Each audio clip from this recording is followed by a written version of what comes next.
ஒரு ராகம் அப்படிங்கிறத நம்ம எப்படி புரிஞ்சுக்கிறது? ஒரு மாமரத்தை உதாரணமா எடுத்துக்கலாமா? இப்ப மாமரத்துல வந்து மாம்பழம் இருக்கு. அந்த மாம்பழம் வந்து அது ஒரு யூனிக் ஷேப்ல இருக்கும். அதுக்குன்னு ஒரு யூனிக் ஒரு டேஸ்ட் இருக்கும். அதே மாரி மா இலை, அது பார்க்கறதுக்கு ஒரு யூனிக் ஷேப்ல இருக்கும். மரத்தோட கிளை, மரத்தோட தண்டு இதெல்லாம் வந்து மாமரத்துக்கு உண்டான அந்த குணநலன்களோட, பண்புகளோட இருக்கும். இதெல்லாம் சேர்ந்தது தான் ஒரு மாமரம். இப்படியும் யோசிக்கலாம். ஒரு மாமரம்னா, அதுக்குண்டான தண்டு, அதுக்குண்டான கிளை, அதுக்குண்டான இலை, பழம் இதெல்லாம் வந்து இப்படிதான் இருக்கணும். இப்படிதான் இருக்கும் அப்படின்னு இருக்கு. இல்லையா? அதே மாதிரி தான் ராகமும். ஒவ்வொரு ராகத்துக்கும் ஒரு யூனிக்கான பண்புகள் இருக்கு. அந்த ராகத்துல இருக்கிற மெட்டுகள் எப்படி ஒலிக்கிறது? அந்த ராகத்துல என்ன ஸ்வரங்கள்லாம் இருக்கு? என்ன ஃப்ரேசஸ் இருக்கு? எந்த ஸ்வரங்கள் முக்கியம்? எந்த ஸ்வரங்கள் முக்கியம் இல்ல? முக்கியமா அந்த ஸ்வரங்கள்லாம் எப்படி அசையறது? இதெல்லாம் இந்த பண்புகள்லாம் சேர்ந்தது தான் அந்த ராகம். ஒரு ராகம்ங்கிறது ஒரு மாமரம் மாதிரி அப்படின்னு சொன்னா, அந்த ராகத்துல இருக்கிற ஒவ்வொரு மெட்டும் தனித்தனி மாமரங்கள் மாதிரி. எந்த 2 மாமரமும் ஒரே மாதிரி இருக்கிறது இல்ல. இல்லையா? அதுல ஏதாவது ஒரு வித்தியாசங்கள் இருக்கும்.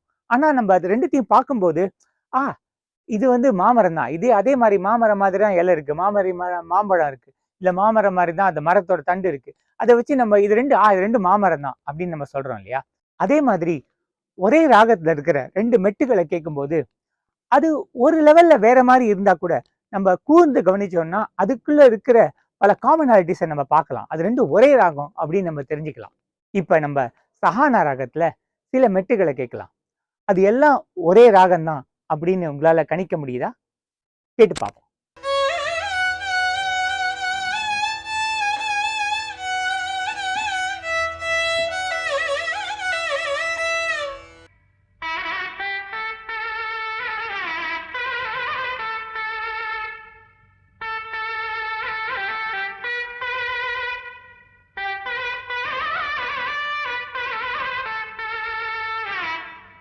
నందనము రఘునందన సేతు బంధన భక్త చందన ராகவனே சரணம் ரகுராமனின்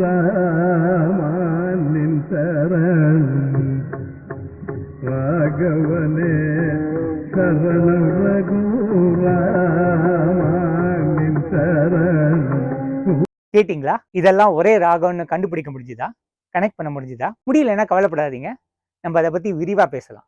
ஆனா அதுக்கு முன்னாடி நான் ராகம் அப்படிங்கிறத பத்தி இருக்கிற சில தவறான புரிதல்கள சரி செய்யணும் அப்படின்னு நினைக்கிறேன். நான் ராகத்த பத்தி எக்ஸ்பிளைன் பண்ணும்போது மரத்தோட ஒப்பிட்டேன். அதுக்கு ஒரு முக்கியமான காரணம் இருக்கு. இப்போ ஒரு மாமரம் அப்படின்னு எடுத்துட்டோம்னாக்க, நம்ம வந்து மாமரத்த வந்து ஈஸியா டிஸ்கிரைப் பண்ணலாம், விவரிக்கலாம். ஆனா அத டிஃபைன் பண்ண முடியாது. அதே மாதிரி ராகம் அப்படிங்கிற கான்செப்டையும் டிஸ்கிரைப் பண்றது ஈஸி. ஒரு ஸ்பெசிபிக் ராகத்தை டிஸ்கிரைப் பண்றது ஈஸி. ஆனா டிஃபைன் பண்றது கஷ்டம். பொதுவா வந்து நிறைய பேர் ராகத்தை பத்தி பேசும்போது ஒரு 2 வார்த்தைகளை பயன்படுத்துவாங்க. அதை டிஃபைன் பண்றதுக்கு. அந்த 2 வார்த்தைகளை நான் வந்து ஆல்மோஸ்ட் ஒரு கெட்ட வார்த்தை மாதிரி அவாய்ட் பண்ணியிருந்தேன். அது என்ன 2 வார்த்தைகள்? அந்த 2 வார்த்தைகளை வச்சு ஒரு ராகத்தை டிஃபைன் பண்றதுல என்ன பிரச்சனை இருக்கு? அதை பத்தி நம்ம விரிவா பேசலாம்.